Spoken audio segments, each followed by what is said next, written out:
Singularity. My name is Nicola, and you're watching Singularity FM, the place where we interview the future. If you guys enjoy this podcast, you can help me make this show better in one of two ways. You can go to iTunes and leave a brief review for my show, which does make a big difference. Or you can simply go to Patreon, that is patreon.com/SingularityFM, and make a donation. Today, my guest on the show is Sean Gourley. Sean is a very super interesting individual that I've been sort of researching and reading from for the last 3 days. And he has a fascinating journey starting from New Zealand, going to Oxford University and doing a PhD there as a Rhodes Scholar, debating the head of the CIA on the Iraq War, getting Peter Thiel as a venture capitalist inventor in his first startup, starting a second startup, and then going into the incredibly important and interesting and fascinating field of big data and analytics. So, Sean, thank you very much for being with us today. It's great to be here, and thanks for having me on board. Fantastic, Sean. Did I slaughter your family name? Is it Gourley? You actually got it about perfectly right there. Most people, unless you're Scottish, you won't pronounce that right. So Gourley is perfect. Okay, good. I'm happy. I didn't the Scottish credibility. Good, thank you. All right, great. So I kind of was struggling here to summarize a brief biography of yours to introduce you by. So if I were to ask you to introduce yourself in your own few words, how would you do that best?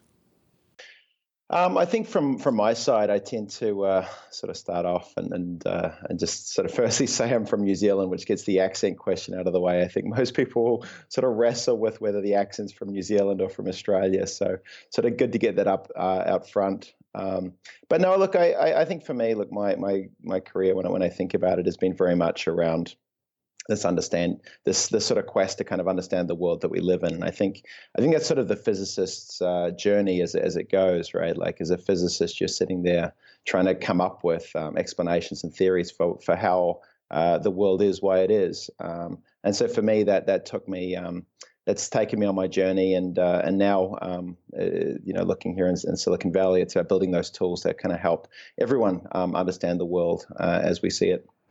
You know, this is very interesting because a few years ago, maybe it's been a long time now, maybe 6 years ago, I interviewed Werner Vinge.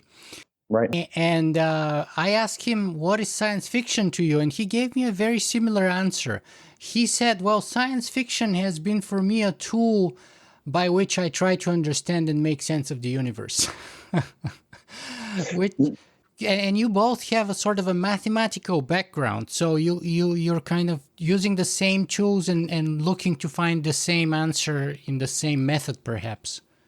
Yeah, look, I think there's a sense of there is a deeper truth in the universe that we're in, and the best that we can do as sort of humans during our time here is to kind of push forward the sort of the limits of our understanding, and whether it's explorations of possibilities through literature and fiction, in which science fiction is a wonderful tool for exploring relatively unencumbered the future, or it's sitting down and doing the academic work and the maths and the physics, or as I'm doing now, building the tools that can help other people do that as well. And I think there's a lot of stuff that we as humans can do to kind of push the boundaries, and they all sort of help in different ways. And I know out here we lean very heavily on science fiction. We also lean very heavily on the scientific work that's coming out. So it's great to see that coming together. And we are seeing, for good or for bad, increasingly more that what used to be science fiction is already either science fact or science in the lab, soon to be science fact. So today I want to cover so many topics that I could easily keep you here for 3 hours, but I know your time is very valuable, so we would get going. And some of those topics, by the way, include stuff like big data, the mathematics of war, surveillance, privacy, freedom, artificial intelligence, the singularity, propaganda, and ethics. And so let me start by sort of grounding our conversation perhaps with a quote that you sort of wrote in a blog post back in 2013. And here's the quote. The 2012 election will ultimately go down as the prediction election, aka the Nate Silver election. 2016 may well be the first persuasion election, an election where models accurately predict the likely outcomes of different strategic decisions for both parties in real time, where instead of trying to predict which voters will likely respond favorably to your existing message, you instead find voters that don't like what you are saying and use targeted algorithms to create custom narratives that will change their voting preferences. But of course, one side will only have this technology for so long. Eventually, both sides will have this technology and we move into the world of competition between algorithms. Stay tuned. End of quote. So for me, this was a kind of like either predictive or foreseeing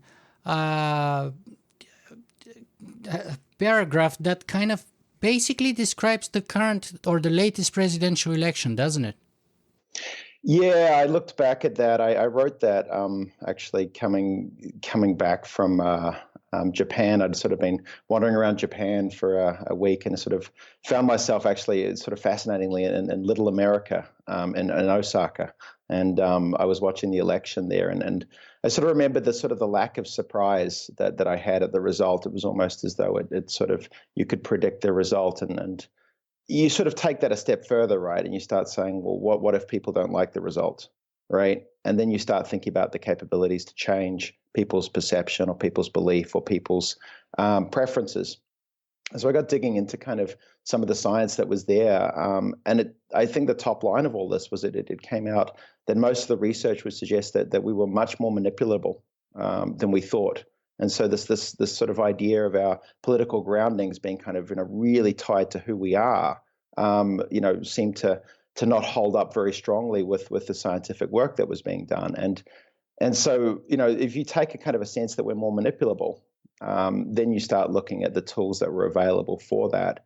And you look down through what we're doing here as a society in Silicon Valley, and you looked at that time of all the talent and all the people that were working in places like Facebook and Google to manipulate people into kind of purchasing things they didn't know they wanted.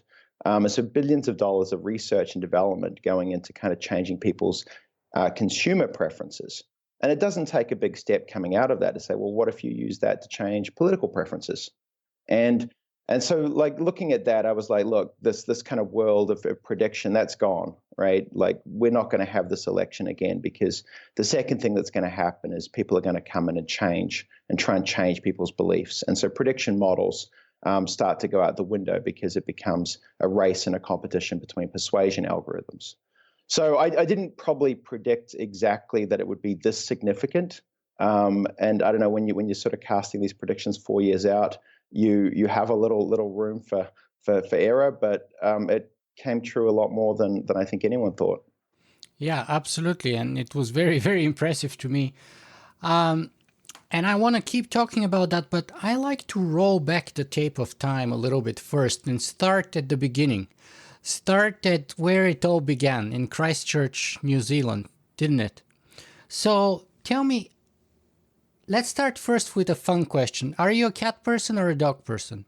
Yeah, a cat person, for sure.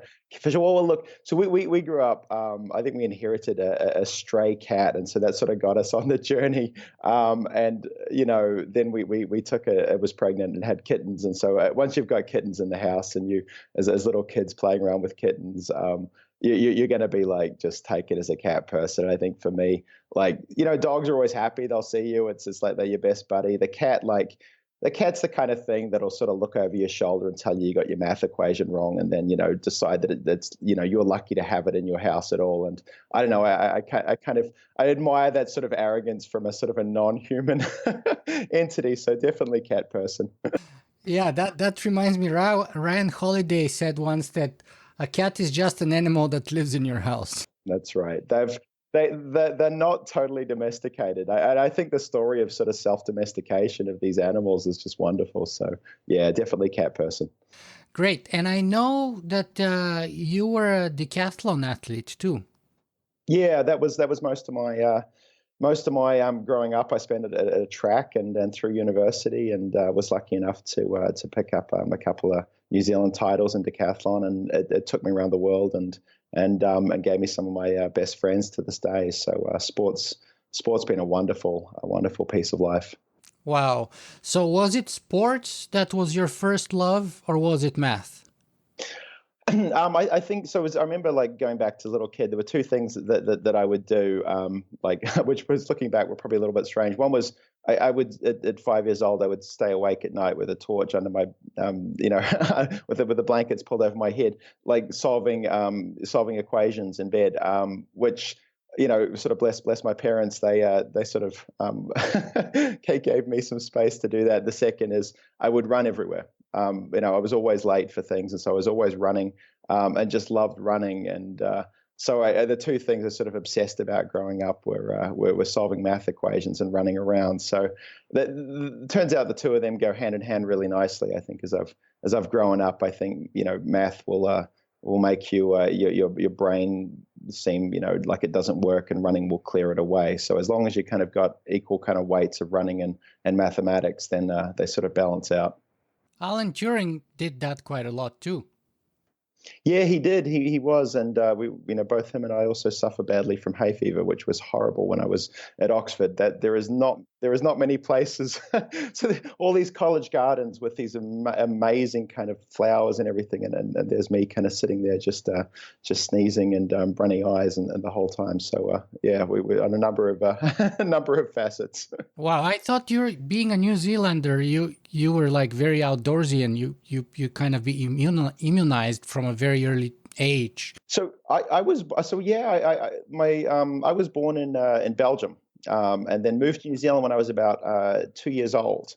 So my dad was studying his degree in theology at the University of Louvain, and my sister and I were both born in Belgium, and then my younger brother and my younger sister were born in New Zealand. So interestingly, they didn't get hay fever, but the two of us that weren't born in New Zealand did. So maybe there's some pattern in that.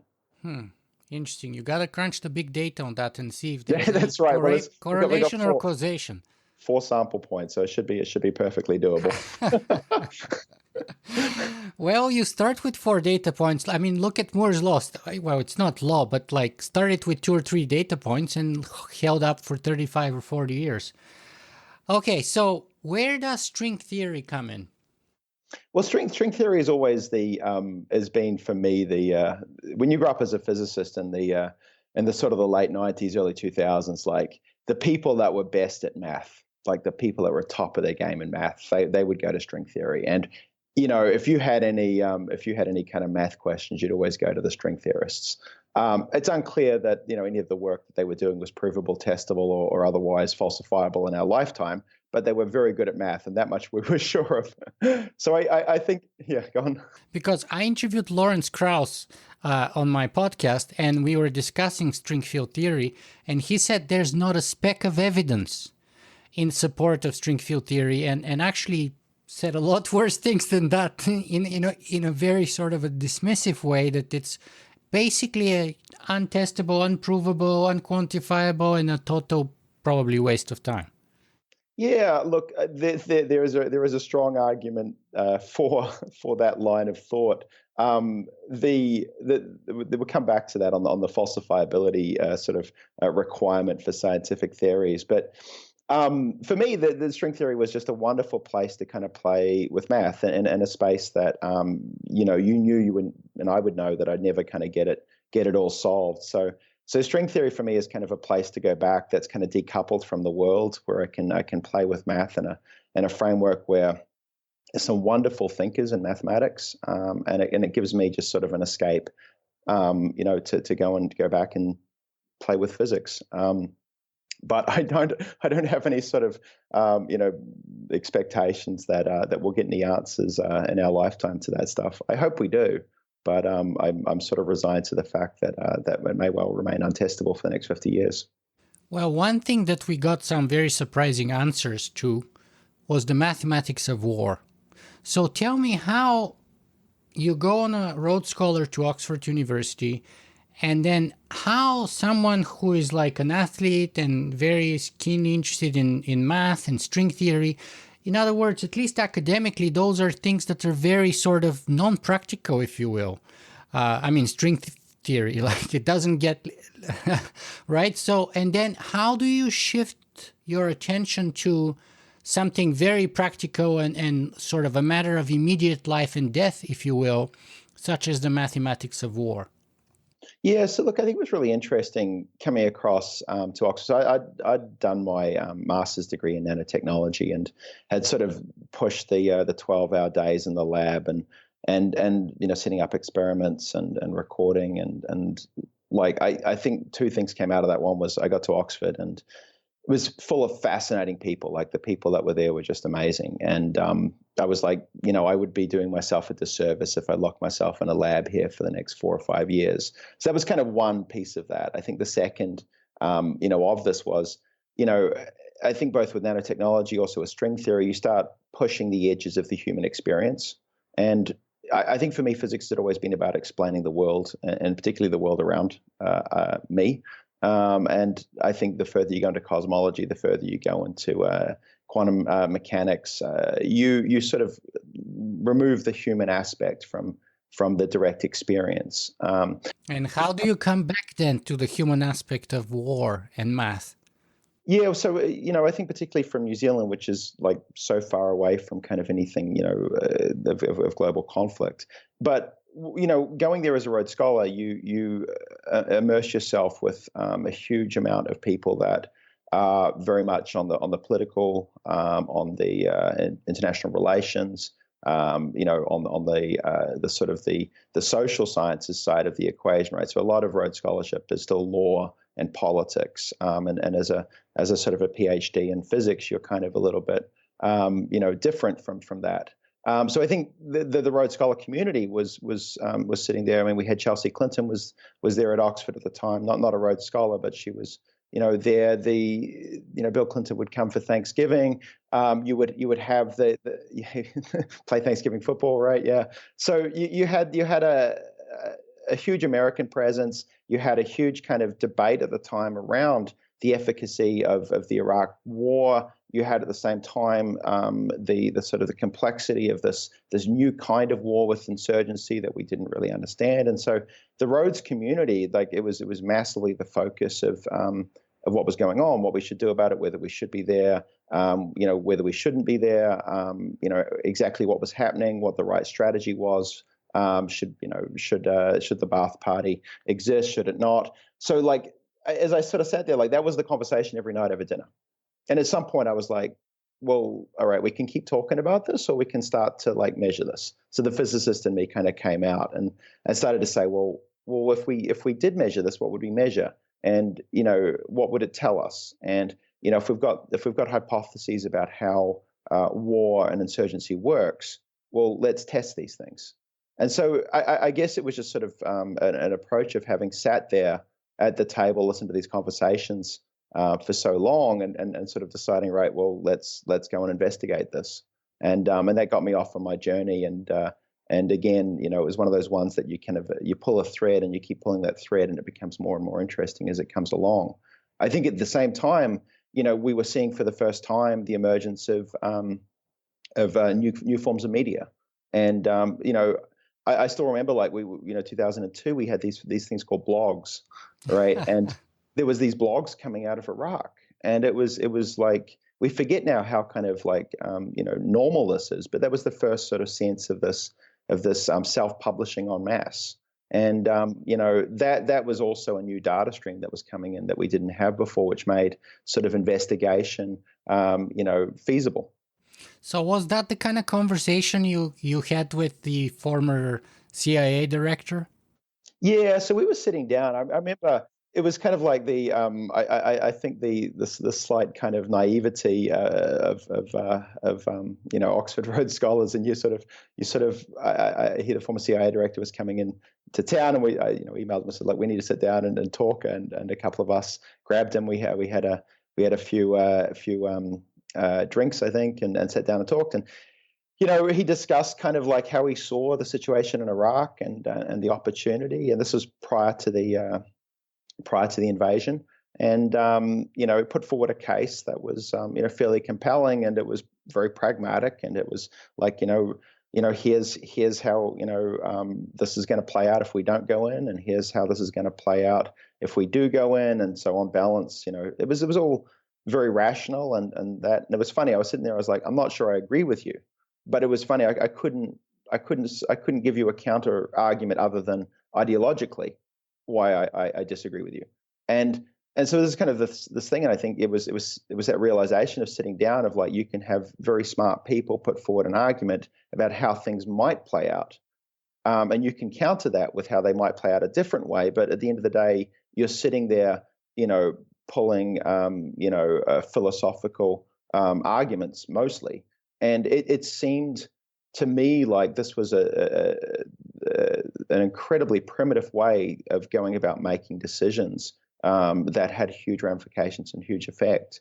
And so as we were sort of sitting down on this, it was a very, very strong kind of signal for me coming out of that. It's like, wow, we need to understand this world that we're in, and we are probably not going to do it just with political ideologies. We're going to need something a little closer to mathematics to help us navigate that all. Mm-hmm. So then you actually ended up on the battlefield in Iraq.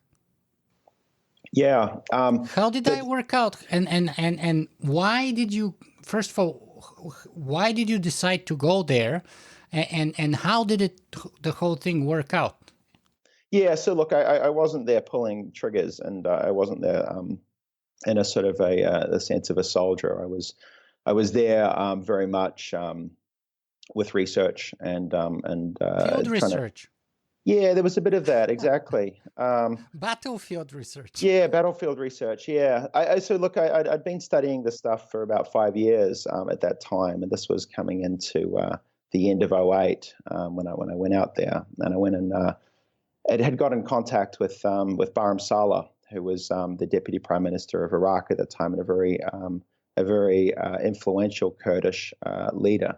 And I think when I got that email, he'd been aware of my research, and he said, look, fascinating the stuff. We got chatting backwards and forwards, and he's like, look, we want to have these conversations in person, sit down, see what's going on, see if you can kind of help us understand the dynamics of the insurgency that's happening inside of our country.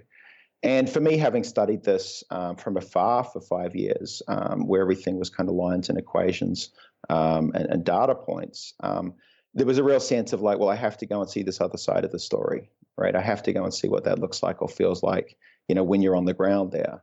And, that I think was one of those ones, like when I got that invitation, I was like, I'm not sure I want to go, but I kind of have to go. And I think that was that experience that was the different that other side of that equation. And how long did you stay there? I was there for about 3 weeks when I was there, so not a huge amount of. Did you travel? Yeah, I did. I spent time up in Kirkuk and Mosul and Sulaymaniyah and Erbil, up in the northern parts, and it was fascinating, kind of seeing that kind of dynamic. And that's mostly the Kurdish area. Yeah, it was mostly the Kurdish space, and it was sort of where we sort of had protection and security with Barham Saleh there. And I didn't get down to the green zone in Baghdad, which I think would have been fascinating, just seeing the sort of the Americanization of a city, or at least a kind of a portion of that city. But yeah, it's been interesting now, particularly seeing the likes of Mosul kind of unfold with ISIS, and certainly looking back and seeing some of the seeds of that future conflict kind of playing out, which has now been 15 years. So, if you were to summarize what you learned, both from your theoretical, or not theoretical, but sort of data-driven work in research, and your practical experience in the field, what did you learn about the mathematics of war or insurgency?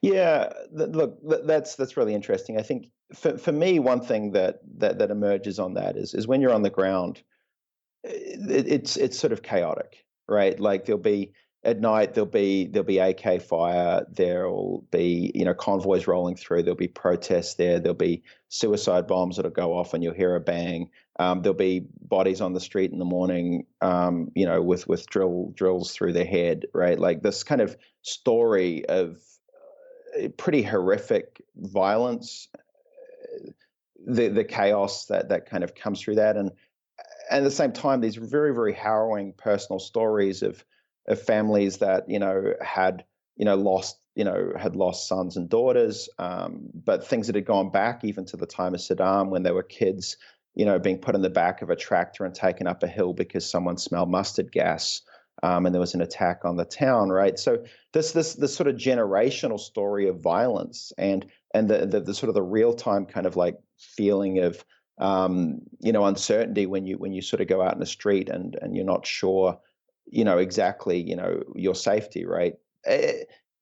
So you're sitting there, and that makes no sense, right? Like you're just sort of experiencing it. It's very, very hard to kind of step away from it, right? So there are these very, very personal stories of people whose lives have just been shaped entirely by these conflicts. Um, and then at the same time, you step out and you see these numbers, and these numbers start to give a predictability of violence, which conforms to a set of relatively simple mathematical equations. And more so that this predictability translates across war zones. So the mathematical experience, or the experience is governed by the mathematical equations in Iraq are very similar to the experience governed by the mathematical equations in Afghanistan and Colombia and Sierra Leone and Northern Ireland. And it's this sense there that you're living this very, very personal story on the ground, but you're part of this pattern that you don't even see, or that you can't see perhaps, that's bigger than just you and the war that you're in, but is something that is somewhat or that seems to be fundamental to the nature of human conflict globally. And so you I think hold the two sides of this story, one of intensely personal, deeply emotional, and the other side of it being kind of coldly mathematical and strangely predictable. And I think amongst our sort of lived experience, there's probably a little bit of that amongst all of us in everything that we do. So, what does that mathematics predict? When you say predictable, what is the moral? What is the lesson? What does it predict about conflict or insurgency or humanity? Yeah. So the first things you sort of found on that, it goes through and you start looking at the statistical properties of violence, right? And so the things we're able to do was to start to train systems to read and understand language, to understand violence of when attacks happened, where they happened, and kind of how many people were killed in them. So you think of those kind of three components: a geographic, a temporal, and a sort of a magnitude. And the first thing we looked at was magnitude, right? The size of these attacks. And you can kind of come up with different proxies for the size of an attack, but number of people killed is a reasonable proxy. And when you start looking at that inside of Iraq, you see a power law distribution with an exponent of negative 2.5, right? So that's the statistical pattern, and it's very, very precise, and it runs across a large number of magnitude in terms of the size from 1 through to kind of above 1,000 people being killed. So you've got a pattern that seems to persist across a number of magnitudes and is fairly strongly observed in Iraq. You see the same pattern in the size of attacks in other conflict zones in Afghanistan and Colombia as well. So we looked at about a dozen of these different conflict zones, and we found this pattern repeating itself, and not just a power law distribution, but also the exponent clustering around this value of 2.5. So that was the first kind of pattern statistically. The second pattern looking at things we found was the temporality, so the timing of attacks. So the first thing we found was that these were not random temporally, that they'd actually cluster together in a bursty dynamics, so that there'd be a sense of being very non-Poissonian in their distribution. So you could look at bursty dynamics as being characteristic of attacks. The second bit on that, interestingly, was the feedback loops that would come from those attacks. And so an attack would happen, people would observe it, and then you'd start to imitate or start to replicate the kind of dynamics that you'd seen. So there was a sort of a communication network that was running through the media where that would act as a broadcasting mechanism so that people could get evidence of the attacks that were happening. The second bit that became more interesting on top of that was looking at the sort of S-curves that would emerge as people became adept at new kinds of technology. So if you zoomed into a particular region and looked at a certain kind of an attack, let's call it a suicide bomb, there was this timing between attacks that would start to compress. And so the timing between attacks would get smaller and smaller. And that was effectively the same S-curve that would emerge in different regions. And that was basically giving evidence that there was an innovation curve as people became better at doing those attacks. And that S-curve, again, like replicated itself across the different regions of Iraq and Afghanistan. And so, the dynamics of people learning how to do skills would also transfer to learning how to do attacks. And the final one that we looked at was looking at the geographic diffusion of violence and seeing it actually conform to the road networks that have been laid on top of the country. And that was very, very interesting for a number of reasons. One was this kind of idea that there was an underlying network that would govern violence that wasn't geographic, but it was man-made. It was the roads that started to make that impact. But the second bit was when people would start to measure violence. And so there was a study that came out of the Lancet, was trying to estimate the number of people that had died, that actually made the mistake of sampling without taking into account the road networks that were kind of creating a geographic clustering of violence. So we sort of started to investigate all these different pieces, and you see these different statistical signatures in the size of attacks, the timing of attacks, and the location of attacks. And so that's the first step, right? Like, you got these patterns, but where things became really interesting was when you start to explain these things. And so now you're building simulations of insurgencies, and you're looking to see if these characteristics of timing, size, and geographic diffusion would manifest themselves from the simulations that you made. And that brings about 2 points there. The first is, if you've just got the statistical patterns, you can make fairly good predictions, right? Because these statistical patterns wouldn't exist if you didn't have something that was predictable, right? It would just be random. So you can predict quite straightforwardly just by looking at the patterns, timing, size, location, and you can make reasonably good predictions. But of course, the very next step on that, you say, well, I don't want a suicide bomb of 100 people in this town the next month, right? So like, how do I change that? And that's where you start going in and saying, well, what are the models that give rise to these patterns, right? What are the dynamics of insurgency that makes them so successful? And how do we disrupt that? And the very interesting thing that we started to push that research forward was this idea of how do you break apart insurgencies, and what's the end state of an insurgency, and how is it evolving and adapting through time? And so that's where you can actually run these simulations. You can run different kinds of attack strategies inside of these simulations, and you can start to see which ones are the most effective. And that's where I think this becomes very, very powerful, is because, again, now you have a model of how the insurgency works, and you have a theory to test that against, which have experimental observational evidence which you can test against. And so, we sort of go back to that conversation at the start with the former head of the CIA. You move from ideology and debate to kind of a grounding in a theory. Mm-hmm. And then, so we're actually kind of closing the loop here, because we started our conversation by talking about the American elections and how we were moving from prediction to changing or influencing the outcome and breaking the patterns or shifting them.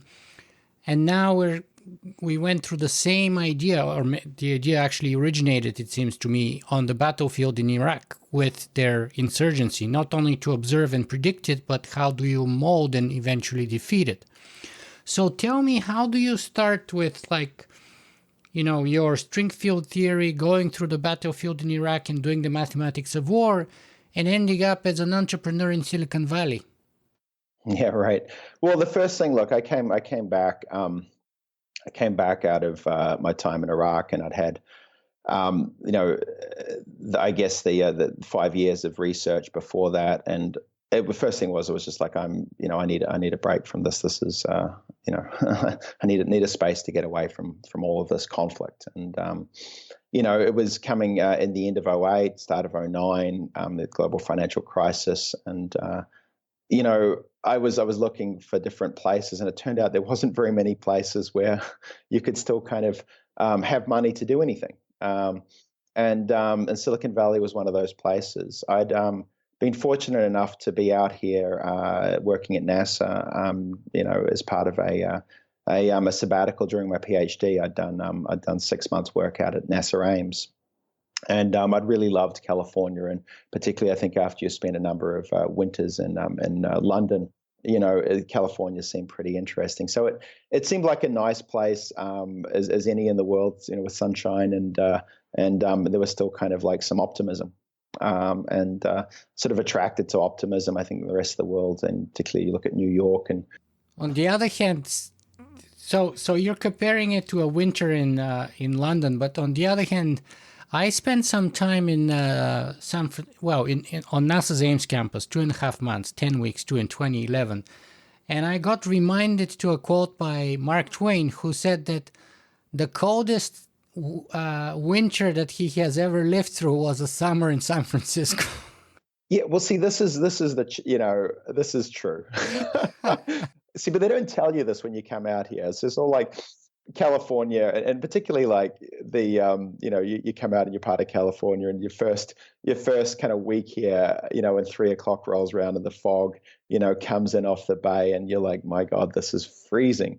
And so yeah, look, I think there's sort of like false advertising in San Francisco as to how good the weather is. It gets everyone here, but then I think once you're here, you can fall in love with the city for different reasons. But I would. Yeah, go ahead.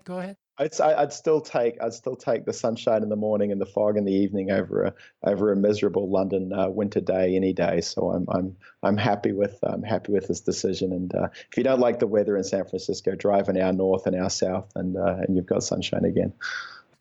Okay, fantastic. So you are in San Francisco.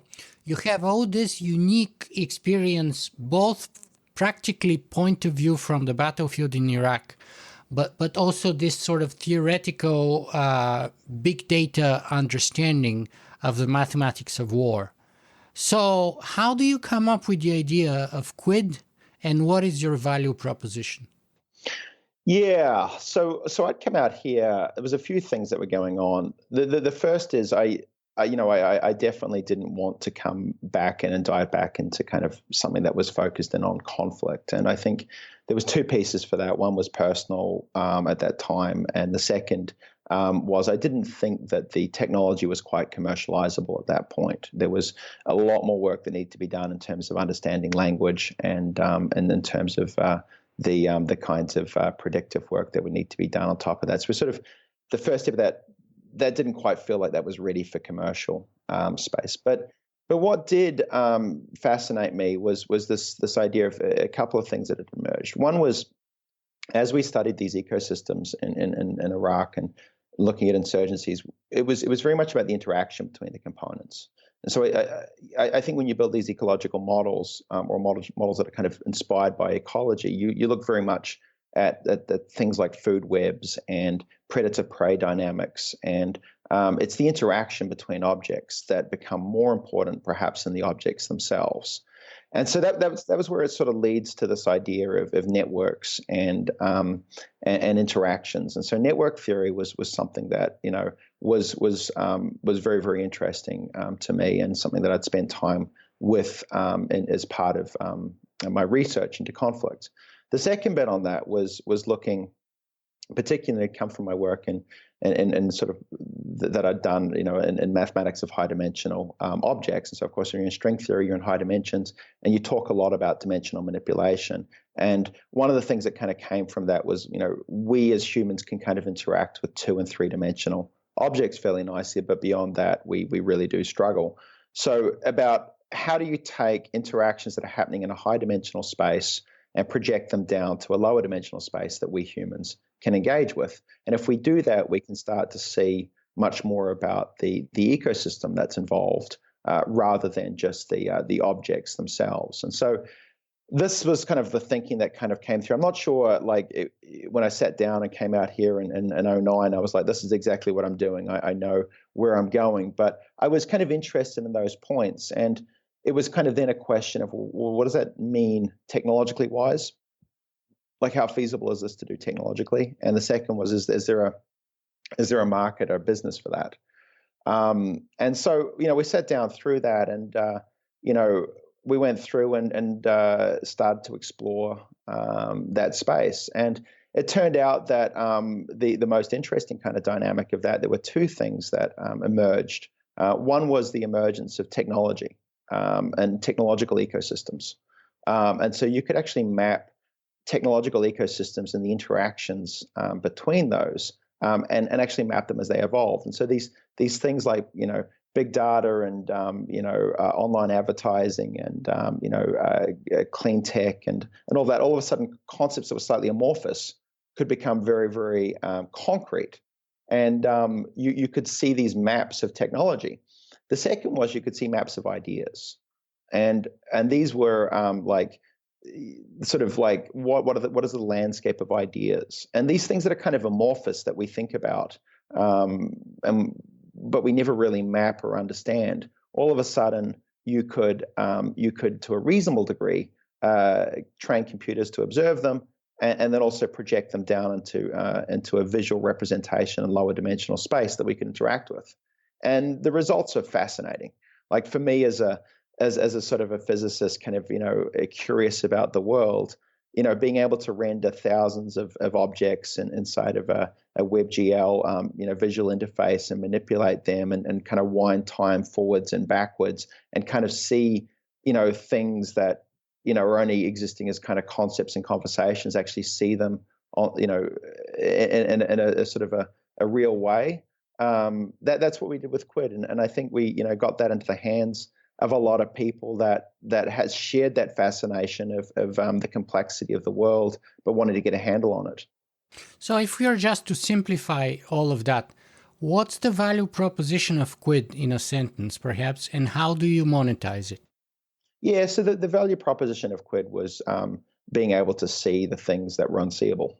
And, if you're the two monetized places for that, actually, one ended up into the consultancy space. So you look at the McKinseys, the BCGs of the world, some of the biggest consultancies.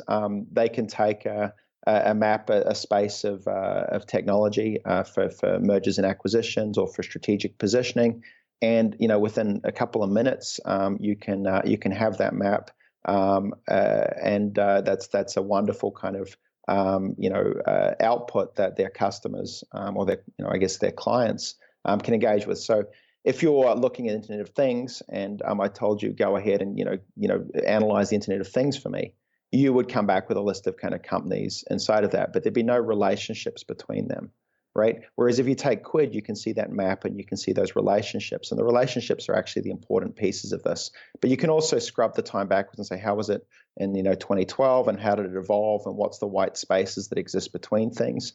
And so this idea of white spaces becomes incredibly interesting as this combination of two different technological components that start to emerge. And so, an example of that you'd never see with these lists is, we're looking back in 2013 at UAVs, and we're seeing UAVs emerge, and you saw this kind of interesting dynamic of UAVs flying small, aircraft and so on.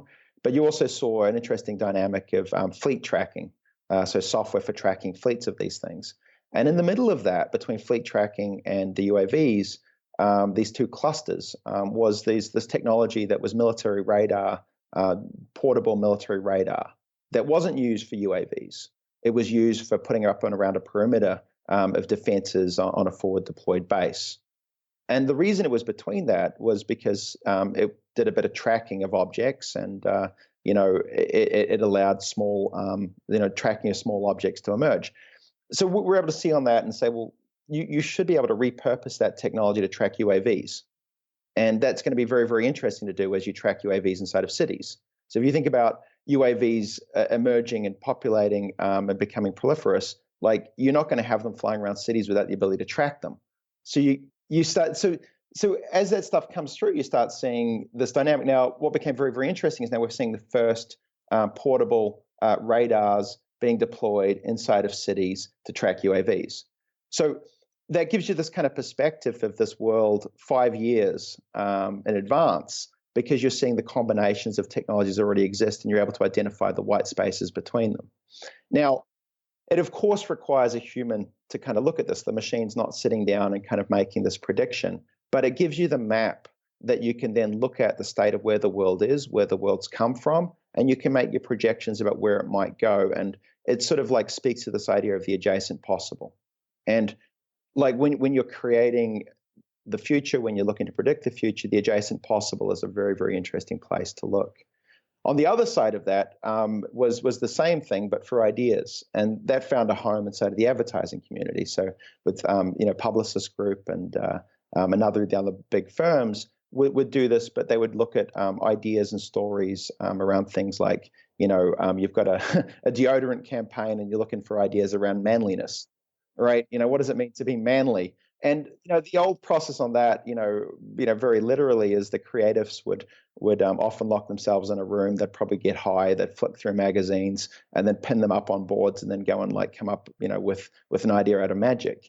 What we could do on that with the software was to sit down and take everything that's ever been written about manliness and map it in the same way. And so you get ideas of what manliness means in sport and the football, what manliness means in Russia, what manliness means in China. This idea that's sort of way out there of manliness in space, and space is the most manly kind of thing, right? There's sort of all the kind of manifestations of these ideas, and you can map that out, and then the creative is then able to navigate through that and say, where do I kind of want to take a narrative that exists and attach it to a brand? And so the technology, again, it allowed for this visual representation of things as amorphous as UAVs or manliness, and actually make them concrete and put it into the hands so you could sit down and do something with it. So the technology, I would still say, has been, we have not even got close to pushing kind of the boundaries of what that can all do. And I'm still fascinated to this day, like what you can do when you're able to visually interact with high dimensional objects. And you literally can see the future as you start looking through that. I really believe that the future is encoded into what we see today. And if you're smart about reading these things, you can see the future through that. And just as a point on that, we did a prediction in 2009 with Bloomberg, and they said pick up a number of technology companies that your software is seeing that look interesting. And we came up with a list and gave it to them, and it was published. And they came back and checked on that about 6 years after that, and it would have been the best VC fund in history based on that. It was that good. And so it's one of those ones that you look through, and I think it's that sense that the world as we observe it on a sort of up close and personal seems very chaotic. It seems very noisy, much like when you're on the ground in Iraq. But when you look back at the world from a tool of enough data and visualize that in a way that's meaningful to us as humans, all of a sudden patterns emerge, and the future becomes much more predictable. I'm trying to remember the name. What was that New York billionaire who funded Cambridge Analytica? Rick Mercer? What? Yeah, Mercer. I think it was Mercer. Mercer, yeah, and he's a former computer scientist slash smart algorithm kind of guy, and that's how he made his billions precisely, right? Yeah, if you've got tools that see a higher dimensionality, that get you a little closer to the complexity of the reality that we're in, you are going to beat people that are only seeing things on a lower dimensional or a human experience. And this is this thing, right? You spend enough time with these tools and you become very, very humble about what you know, because every time you're confronted with the stuff, you're like, oh man, I thought I knew this. and you're confronted with this computer representation of how the world is, that is very, very different. And you do that enough times, you just start, realizing that your view of the world is wrong. And, you become very humble about that. And I think if nothing else, it removes that sense of ego that you know how things are, and you kind of default back to realizing that you don't know. But if you sit down and kind of think through things, you can maybe get a little deeper understanding. And I think that's there. I think on the other side is we're seeing of these tools, like you could literally map out every single idea, have it at your fingertips, navigate through it, while the rest of the world is consuming data, through a Facebook news feed that's designed to manipulate them into kind of purchasing a product they didn't want. And so, like, if you put those two up against each other, the people that are looking at this with the right tools are going to see things that the rest of the world looking at it in a very limited way aren't going to see. And I think that there's definitely a sense of an arms race in the technology that you can deploy and finance to see the world and a deeper truth behind it. This is all fascinating, but I want to come back to it a little bit later. I want to go through Primer first. So you got Quid. It's running. It's this fascinating new startup company, which is not new anymore, but was back then. And by the way, for our audience, there's two fantastic TEDx talks that you did, both on the mathematics of war as well as on big data and what Quid does, that I recommend everyone should go and watch. And by the way, we were talking about how you monetize. So you're talking about data. We were talking about the world of ideas, and we're talking about consulting. But it also appears to me that would apply very strongly towards, of course, military and defense. And we started with Iraq, for example, where that kind of the whole thing started, if you will, in a way. Is it fair to say that Quid is also a defense contractor? Yeah, so Quid picked up some work with DIUX, which was the innovation arm of the Defense Department out in San Francisco, or I guess out in Mountain View, really. And so it's done some work with the defense side of the equation. I don't think it's a huge part of the revenue stream, but there's certainly a component of that, and the technology was deployed with through DIUX but again, I don't think it's a huge piece of that puzzle. Interesting, and it's interesting how and Peter Thiel was one of the angels. He was an angel investor right back at the start of the company, and this is pre-Facebook IPO. This is I think even maybe pre-billionaire Peter Thiel, and so we got a lot more time with him in those days. But he was a very, very interesting character, and the conversations that we've had, as we were forming this company, were fascinating. To kind of sit down and talk through the ramifications of being able to see things that other people weren't seeing. And I think Peter Thiel, as a contrarian, kind of first and foremost, was absolutely fascinated by these kinds of insights that you could see that perhaps other people weren't seeing. And of course, he already had Palantir going. That's right, he did. And so Palantir at that time was a good way along to sort of the behemoth that it is today. And he was and Palantir had shared a lot of the same kind of approach of, like, how do you visually represent a lot of interactions, and building tool sets and interfaces to allow people to explore data in new ways. And so Peter was a great first investor for that company, and I think provided a lot of kind of input into the ideas that became a key piece of what we ended up building. How big is Quid now? So Quid now, I think, is about 120 people down still in San Francisco, and amassing an ever larger kind of user base of. Has an office in New York, in London.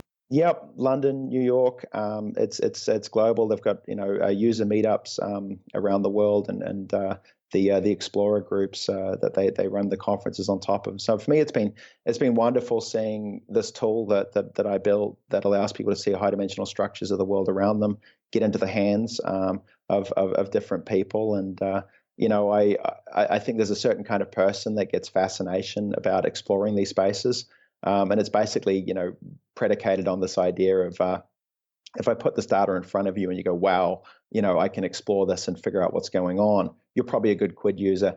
If you come back and say, what am I supposed to do with this, or what question am I supposed to ask? Where's its answer?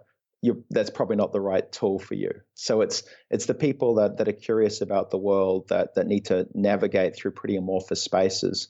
That's a wonderful thing because you can explore data that you never would have otherwise seen. Mm-hmm. Is it possible for you to share the sort of the rough annual revenue or something like that?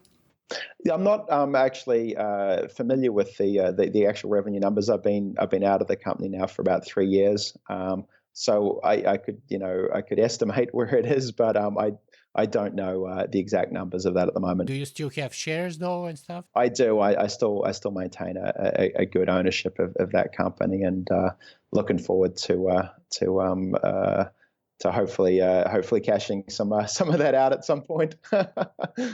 Great. So you got Quid going. It's a very successful company now all over the world. 140 people, I think you said, offices in New York, San Francisco, London, growing. Now, why and how do you decide to break away and start another company called Primer? Yeah. So look, when I came out here to San Francisco, I think there were two things that are important. One is I wanted to turn the research that I'd done in the mathematics of war into an actual technology that we could get in front of everyone. So that was the first, and there was some unfinished business there because I didn't believe that the current technology landscape in 2009 would make that possible. So that was the first. The second was, I ultimately came out here as a founder, to build companies and push technology forward. And I think you get about 5 or 6 years at a company to do that. And after that, it starts to become more an exercise and distribution, marketing, sales, and the rest of that. And so when I came through 5, 6 years at Quid, it became sort of clear that most of the major technological breakthroughs, had been done. And I was still passionate about, pushing technology forward. But the second piece of that is we'd seen the growth of neural networks pertaining to first speech, but then images. And it became clear to me that the next piece of that was going to be language. And that gave me a sense that we could go back to the world that we were in and the research I was doing and actually apply these new techniques of language to actually understand in much, much higher resolution what's actually going on in the world. Mm-hmm. So tell us, what is Primer and how is it different from Quid, or how does it push the envelope further? Yeah. So the main thing we've got here is there's two pieces of this. If you're going to build systems to observe the world, you're either going to have to build a visual interface to let people navigate through it, or you're going to have to train the system to write and to communicate via language. And Quid, Palantir, a lot of the other kinds of tools of that era, it was let's observe the world and give you a visual interface. Where we are now is we can generate language. And once you generate language, I can observe the world and I can teach you about the world in a very straightforward way that feels very, very human. So where we are with Primer is coupling up this reading and this writing. And what that gives you is it gives you an ability to observe the world and to communicate it back in written language. And that starts to feel very, very human. So when we deploy that into intelligence use cases, it starts to write the first draft of the daily briefing. When you deploy it into the financial space, it observes the world and can tell you the stories of what's significant, what's important for the holdings that you have. When you deploy it into the commercial sector, you can write up, the observations about your sales information or the insights that come from your consumers as that goes through. So this power of writing is incredibly valuable because it requires much, much less overhead to engage with. And so you can start to encode the knowledge that we have about how the world is and how it's changing and you can encode that into a written format, and that written format can be personalized just for you. And so if you already know something, about the space, the written format can, acknowledge that and start to kind of describe it in more depth and detail. But if you're brand new to the space, it can construct something that gets you up to speed very quickly.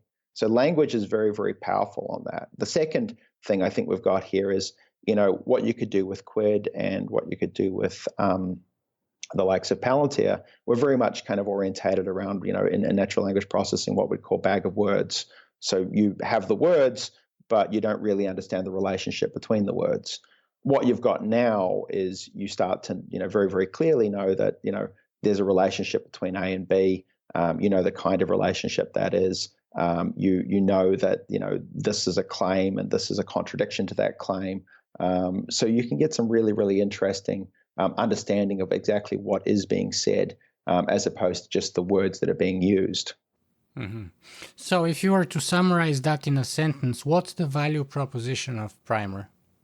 So for Primer, so we're earlier in our technological development. And so for us, there's a couple of pieces of this. One is, first and foremost, it's a technology driven endeavor at the moment, and that's to improve the quality of our ability to read and our quality of our ability to write.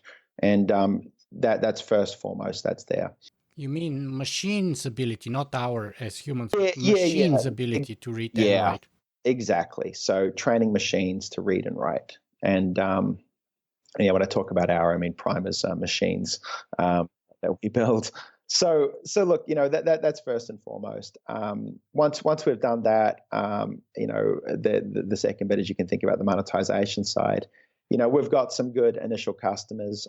We've deployed this technology with a number of U.S. intelligence agencies. We've deployed it with a number of financial institutions, and we've also deployed it with a number of large commercial, companies. And those partnerships have allowed us to kind of refine the technology and to train it to read and write at increasing levels of accuracy and fidelity.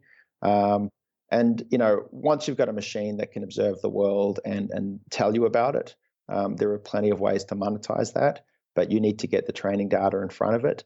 And this training data is kind of key. Because you're not just doing kind of things like, is this a cat or is this a dog? But you're actually sitting down and saying, I've got 100 documents in front of me. They describe a situation in northern Iraq. Can you write me a briefing, about what happened today, what's significant, what's important, what the relationships are, the context of where this has come from, and can you have that, personalized for me as a 2-page briefing? So that's a hard and difficult problem. It needs a lot of training data to go into it. It needs to observe a lot of previous briefings that have been written to start to understand not just how to write, but also what to write about. And so implicit in this is a sort of a measurement of everything that's significant in the world. And if you think about that as the kind of the global challenge, observe the world, understand what happened, figure out what is significant, and then figure out how to represent that in language. And that's the goal. And it's a fairly big and audacious goal, is to build a state space system for the world to kind of determine the state space of the world and how it's changing. Mm-hmm. So let me summarize that by way of reading from Primer's website, where you say, quote, "We build machines that can read and write, automating the analysis of very large data sets. Primer's technology is deployed by some of the world's largest government agencies, financial institutions, and Fortune 50 companies. And our mission is to accelerate our understanding of the world." End of quote. So is it fair to say that you're a defense contractor with this one? So yeah, with us, a large part of our customer base is on the intelligence side of the equation. And In-Q-Tel? Yeah, so In-Q-Tel has been an investor in us, and we're one of the early investors in our technology. And look, it makes a lot of sense. If you're an intelligence analyst, you sit down. There's tens of thousands of you. Your job every day is to understand your part of the world. There is a lot of different data coming at you from a lot of different places. And you're literally overwhelmed with both the volume of information and the complexity and the rapid changing nature of the world that we're in. And so as an intelligence analyst, your job is to find a kind of a ground truth, distill that information and present it back. And so for us, it's a very, very natural place for building machines that can read and write, is to slot into this workflow, to start automating the generation of intelligence about the world. And once you've got that, that frees the human analysts up to start to do things that are a little more human in the nature, figure out the so whats and the what ifs, rather than just crunching through the data to see what exactly happened. And so that's been, I think, a pretty natural place. If you look at the remit of intelligence, is to understand the nature of where the world is and how it's changing, and then to give that information to people that need to make decisions. You were in stealth mode for a couple of years with Primer. Now that you came out of stealth mode, is there something that you can tell us now that you couldn't tell us before about Primer? We can tell you what we're doing. So we stayed in stealth mode for 2.5 years, actually, and we did that for a number of reasons. The first was, once you put your head up in the world of AI, everyone wants to kind of talk to you, and that's great. Love talking and telling the stories of what we're doing and why we're doing it.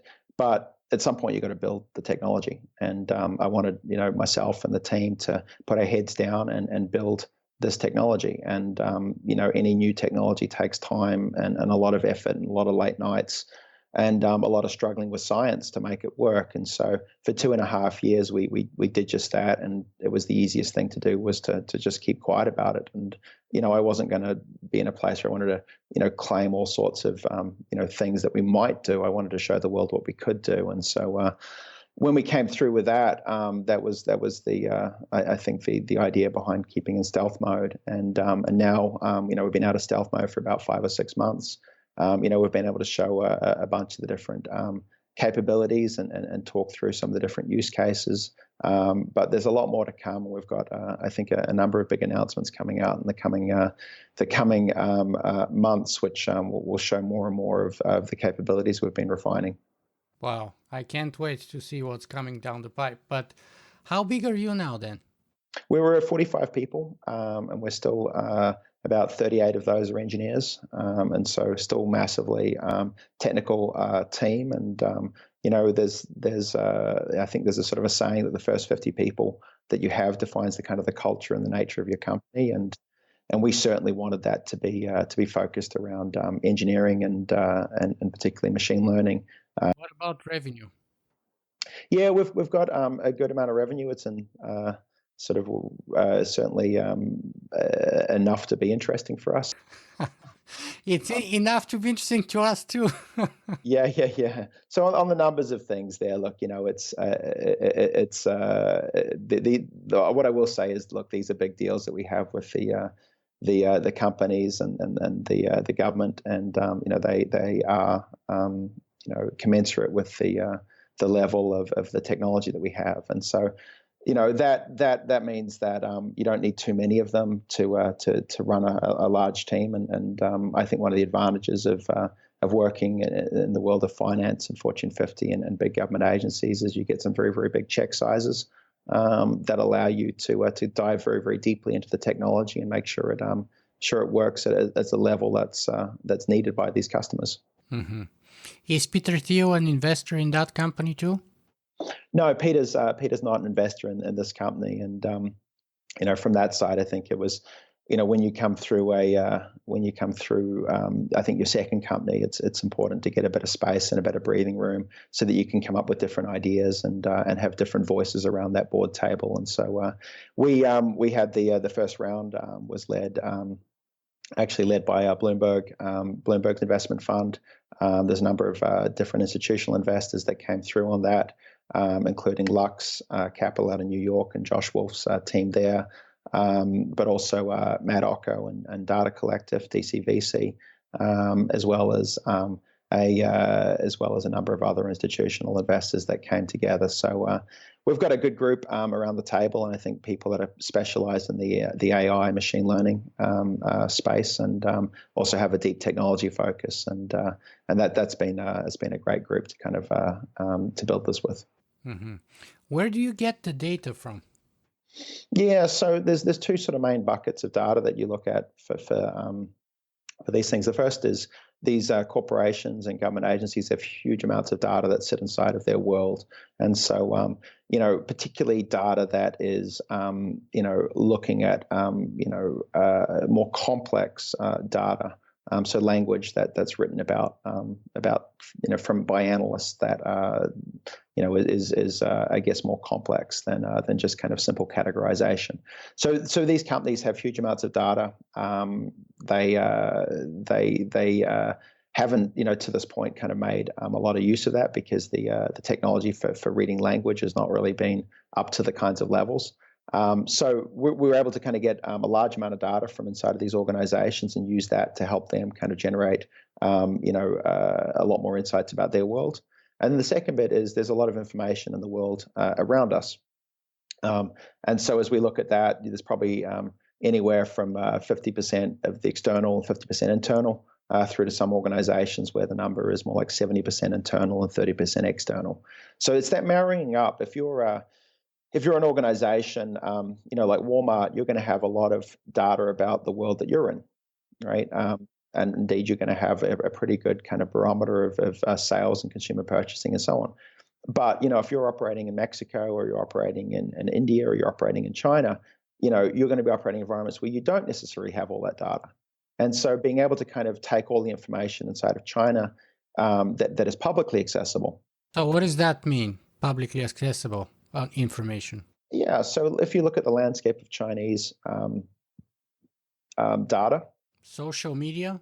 So you've got social media, you've got mainstream media, you've got blogs, you've got government statements, you've got financial data from the markets that are coming through.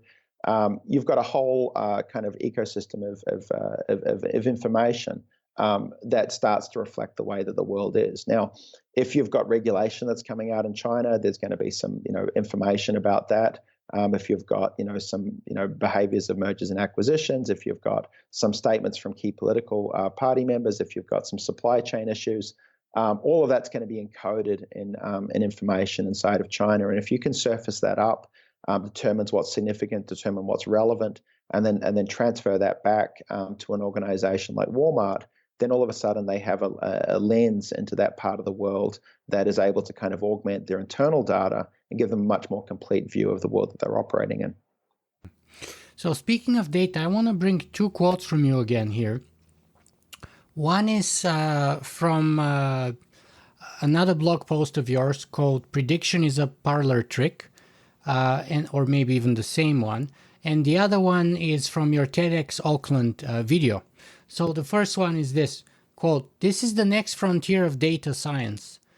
We are slowly moving from prediction engines to what we'll start to call persuasion engines, or what others with a more skeptical perspective might call manipulation engines," end of quote. And the other one is like this, and it's from the TEDx Auckland video at 15 minutes and 50 seconds each. Quote, "You start to realize that with an advanced level of intelligence, perhaps you can start to manipulate it. And if you can start to manipulate it, you can also realize the power of this software for good or for bad," end of quote. So I'm using this as a context to ask you this, Sean. How is Quid and or Primer different from, let's say, a company that's been very kind of in the news lately called Cambridge Analytica? Because you're doing data science, you're using the same data, it seems, to a large extent, or at least there's very large overlap. Are you different, similar in some ways, and so on? Yeah, look, come back a step on this stuff, and I think the place to kind of start on this is, what are the current capabilities of the technology that exists in the world? And the current capabilities of that technology are to actually to understand things that are happening in the world that were previously a mystery, or perhaps are a mystery when we're experiencing it as individuals. So this kind of dynamic is that you can see things through data that are deeper realities that we as humans experiencing the world ourselves don't see. So once you've got that capability, you've got a couple of things, right, you can do with it. The first thing you can do is you can teach, right? And so I can say, look, let me teach you about how the world is, right? Let me tell you about how the world is. You can also manipulate, which is let me tell you about how the world might be in a way that benefits me and not you. And so when you look at this kind of trade-off is right, the technology exists to allow us to see the world differently. And I can use that to teach you. I can use that to manipulate you.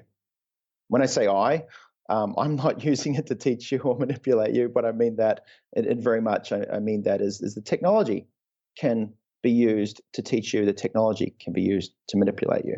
It has been used for both, it seems to me. It has, and the technology has by, you're seeing in Cambridge Analytica, it's being used to manipulate. You see with what we're doing and where we very much are with Primer is using it to teach. And I believe ultimately teaching is not only the right way to use this technology, it's also the more profitable way. So why do you believe that? Why do you seem to be taking a different strategic approach? Because you guys have largely the same tool in your hands, right? They decided to do this and you're deciding to do that. Why? I think that the technology that we've got in our hands with the ability to read and write is actually much more sophisticated. It's much more sophisticated than the data analytics that at least we've seen publicly from the likes of Cambridge Analytica out in front. So, the capabilities to work with language, I think, are much more powerful. So why go after truth and not manipulation? Is that the question? Yeah, absolutely. That is the question because, my blog is about ethics. My blog, from the get-go, the core idea has always been technology is not enough. But unfortunately, and I spent some time in the Valley too, the money is enough usually, isn't it? Look, I don't think you can build a long-term company that's in any way meaningful if your business is manipulation. Isn't that what marketing?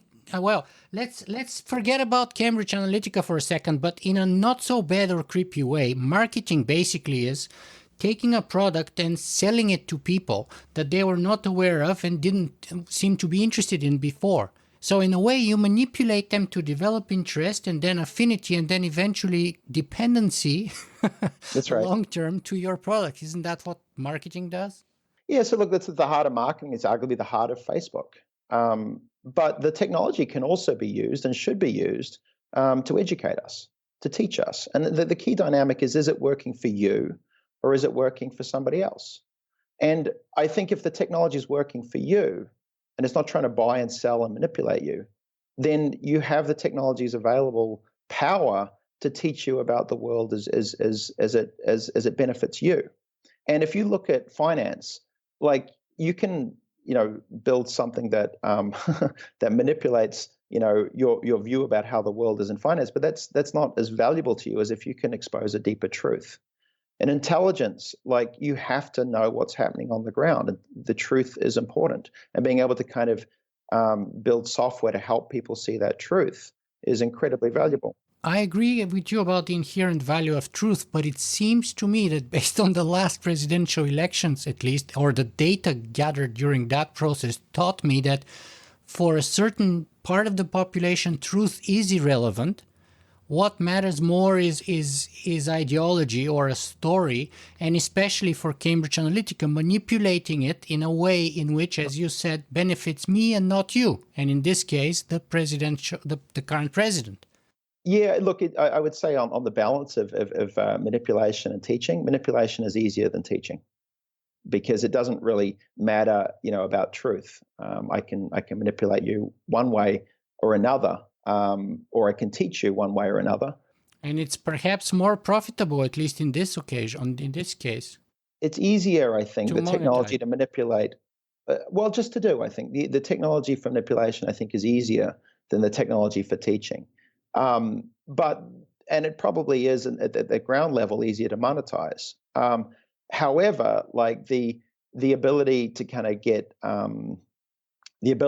money from the using this technology in pursuit of truth is also possible. And the customers that we have are very much orientated around understanding truth, and that is something they pay very, very well for. So I don't believe for a moment that there isn't money to be made by building systems that allow us to see truth, and that's the game that we're in. There will be plenty of people that will build technologies that will try and manipulate you, but for us, it's about trying to teach and educate you. And the two bits of that come out, one is that as you get more and more technologies that are there trying to kind of distort and manipulate the world as you see it, you absolutely need to have technologies that can help you see through that sea of propaganda. And that becomes more and more powerful as more and more machines are writing stories to manipulate you. You need machines to read them to help you get through that and actually have defenses against it. So this is something that's not going to go away. We can give up on truth, but I think that would be a mistake. And of course, any new technology that you bring to the table, it can do things that are good. It can do things that are bad. For us, we think ethically the right thing to do is truth, and we think actually that aligns very, very well with profitability as well. And I totally am in support of that, and I congratulate you for it. But do you think that that's kind of like the large scale sort of practice? I mean, let's talk about Facebook for a second, right? Mark Zuckerberg was in Congress a few days ago testifying for hours. And afterwards, by the way, I have here, I'm looking at it right now, an article at newyorkmag.com titled "The Internet Apologizes. Even those who designed our digital world are aghast at what they have created." And it gives a breakdown of what went wrong from the architects who built it. And then it goes through those people or some of the key people in the internet and how they were like basically apologizing for their Frankenstein, if you will. So is that where we're at now? Look, where are we on this thing? Look, I think stepping back here, we've got technology that's incredibly powerful. Like we've got the ability to train models that can start to replicate different aspects of human cognition. This is an amazing, technology that we can do some wonderful things with, right? However, we can also do some things that are not so wonderful. And I think one of the things as we look back in the last 5 years of the emergence of Facebook is we gave our data and we gave, more importantly, our view of the world to a company whose sole purpose was to advertise to us, to get us addicted, and to manipulate our behavior and preferences. We didn't have to economically do that. We could have given that to a company that wasn't intent on manipulating us. But we didn't. But as you said, it's harder to not do that. It's easier to just go for the low-hanging fruit. That's exactly the most profitable way. And in the absence of any regulation, that's where the market-based economy led itself. And of course, Peter Thiel is one of the early investors in Facebook. Absolutely. Absolutely. And, it's an incredibly profitable space to take 2 billion people, take their time and space and manipulate their preferences and behaviors. So look, that's maybe not a surprise. That's where capitalism led us. Capitalism and the absence of regulation led us to the most profitable space, which turned out to be manipulation. So do you think we should do something about it? And if yes, what? Absolutely. I mean, I've been, a critic of this business model for a long time, and been on record as saying, look, that this is not the right way for us to kind of use this technology. Where I think things have to go is I can't reasonably expect to have a free experience where I am the product that gives me an accurate view of the world. I need to pay for that. And you need to align the incentives of me owning the algorithms and the algorithms working for me to explain the world as I need to see it. If I don't own them, if it's not working for me, it's working for someone else, and I have no faith or belief that what I'm seeing isn't there to drive someone else's agenda and manipulate me. So this dichotomy of manipulation and teaching, whether it works for me or it works for you, is really, really important. And so where we would take things with where we are with Primer is very much that the algorithms should work for you, that you should be the owner of them, that they should work for your benefit. And that's just a big, big difference from how most people engage with algorithms, where you don't own them, the data is not yours, and they're not working for your benefit. And that's that twist that needs to happen. And that's fundamentally important. But how can the playing field ever be equal between, let's say, a single user like me and let's say a In-Q-Tel or Walmart or Facebook or anyone else? Like, I mean, can I even use your platforms, Quid and Primer, as a single individual? So look, with Primer, I think with technology, as you bring it to market, it's expensive, right? So you need to put a lot of time and effort and talent behind the technology to make it actually real. So you've got to get that money from somewhere, and so you've got to work with a number of people that have got fairly deep pockets to push the technology forward. What you see as that comes through is that the technology becomes cheaper, it becomes more widely distributed, and the goal for us with Primer is to get into the hands of as many people as possible. And so we really want to see this into the hands of consumers. We know that there's a trajectory that we have to go through to develop the technology. It's expensive at the moment. It will become cheaper, and we're seeing it become cheaper and more performant. And as it goes through that journey, we want to get into the hands of as many people as possible. And so I think there's a number of ways to do that, and we'll be releasing some of the technology to the larger public in the coming months. I think that's going to be very, very important. So yeah, I believe this. I believe this 100%. That if we can build intelligence that works for us, that we can get into the hands of as many people as possible, this is inherently a good thing for the world, and it's hopefully a bit of an antidote against the world that we've been living in, which has been technology not working for us, to manipulate us. And so this kind of journey, I think we're at the early stages of that. But if we fast forward a few years, having a system in your pocket that observes the world, that can teach you about the world that you're seeing, can explain it to you in natural language and write you stories for your benefit, is something that I think would be immensely valuable for a large number of people on this planet. Mm-hmm. Sean, we only have a couple of minutes left here, so I want to crank up the pace. I have 3 or 4 quick questions that I want to go through. So you are optimistic then, are you, or not, that democracy and sort of free will, while under attack, still can survive in the future? Because it seems to me, in a world of manipulation at the mass scale, hyper targeting, what do you call it, psychometrics, or what was it, psychographics, and all of that stuff, behavioral manipulation, basically. Both free will and democracy are up for the taking, if not already taken, at least in the case of Brexit and the last presidential election. Yeah, look, we saw the ramifications of a society that was collecting its view of the world through algorithms that it didn't control. That has to change. If we're going to have democracy, part of democracy is education and information that is aligned with how the world is. The world is very complex. We need algorithms that can teach us about the world, that are able to deal with this complexity, and we need to distribute them widely. So if we want democracy to kind of persist, and we want that to kind of exist in the future, the technology we build has to support that. And it hasn't. The technology that's been built to date hasn't supported that, and it's actually even worse, it's worked to undermine that.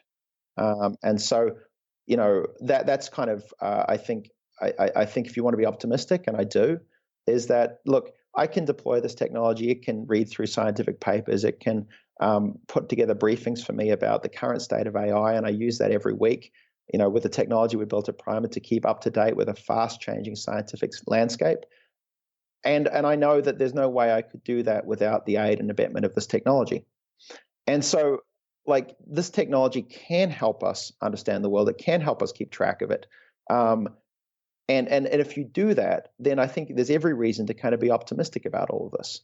But there are some changes that need to be made. And, we can't expect an advertising-driven algorithmic system to give us a view of the world that's meaningful. Mm-hmm. Sean, I'd love to keep you here forever, but I know your time is very valuable. So what I'm going to do is I'm going to use this as an excuse to ask you for another interview, maybe a few months, maybe a year down the road, which hopefully I can do in person and do it really properly. But in the meantime, let me close our conversation today with my usual 2 questions. First one of which is, where can people find more about you and your work? So the 2 places you can go to primer.ai, and you'll see some of the work as we start talking more about the technology and its capabilities. And the second is my Twitter handle is probably the most active place. Twitter handle is @sgourley, and you can go and take a look at the things I've been reading and the things I've been thinking through that. And of course, if you want to go deeper into some of these blog posts or pieces, you can go to my website, seangourley.com. Mm-hmm. Excellent.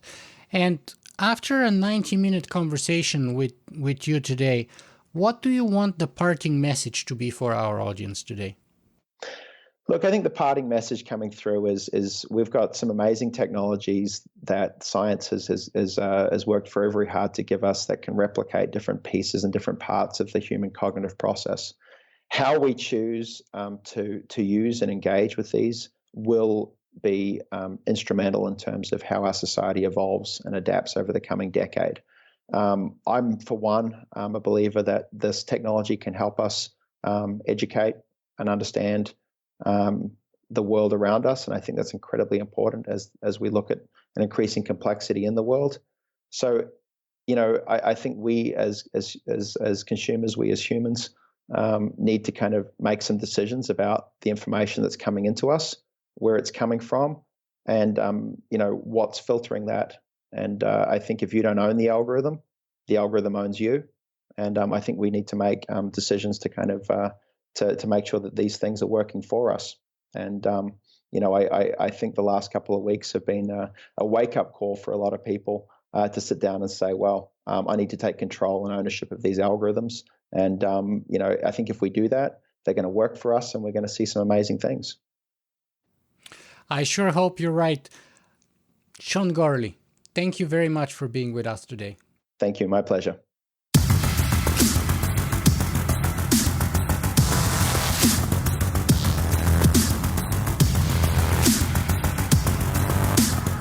If you guys enjoyed this show, you can help me make it better in a couple of ways. You can go and write a review on iTunes, or you can simply make a donation.